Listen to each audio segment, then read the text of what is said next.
I want to add one piece to our China information here, which is that China's foreign ministry today, their spokesperson issued a clarification saying China surely supports these remarks by our ambassador in Ukraine. China supports all efforts that are conducive to easing the situation for a political settlement. And of course, yesterday, China's ambassador in Ukraine was very supportive of Ukraine.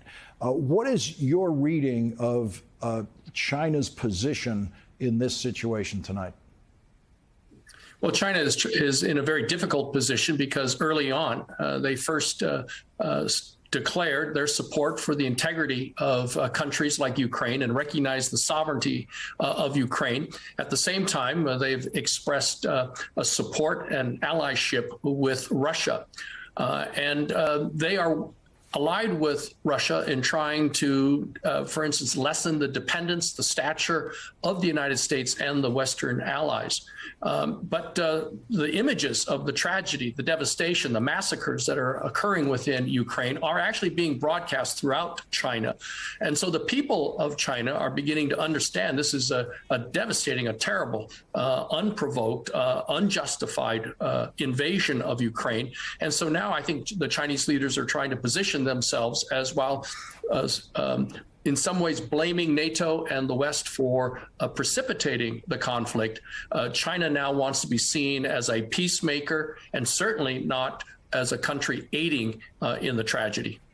Yeah, I listen very carefully to everything the Chinese ambassador to the United Nations says, and I have never heard him say anything directly supportive of China, of Russia, nor do I ever hear the Chinese ambassador say anything condemning of Russia. But if you're Russia and you're waiting for something positive, actively supportive to be said by China at the United Nations, you certainly haven't heard it yet. What are the Chinese people seeing in their news consumption of this? What is the state of accuracy that's being presented in the Chinese news media?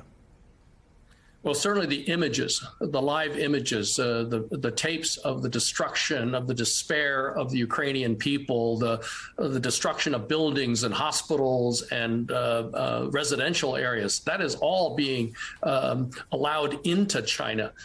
So while, the Chinese government may still say this is the fault of NATO and the West, nonetheless, the Chinese people are beginning to understand the magnitude of the humanitarian crisis and the naked aggression of the Russian leaders. And so now the question is, what will China do?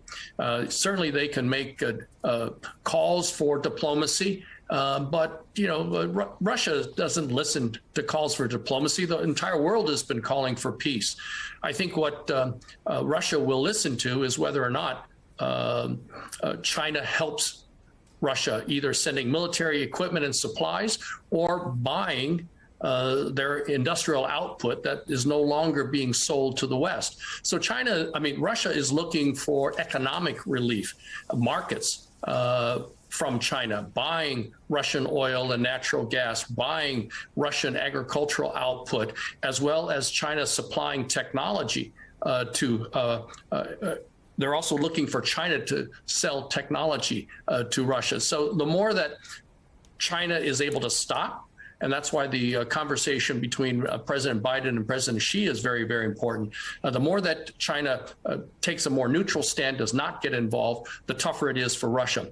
But the meeting with the president, the two presidents tomorrow is going to be very, very critical. I'm sure that President Biden will be very firm in laying out potential consequences if China comes to the aid, the assistance, economic or military, to Russia.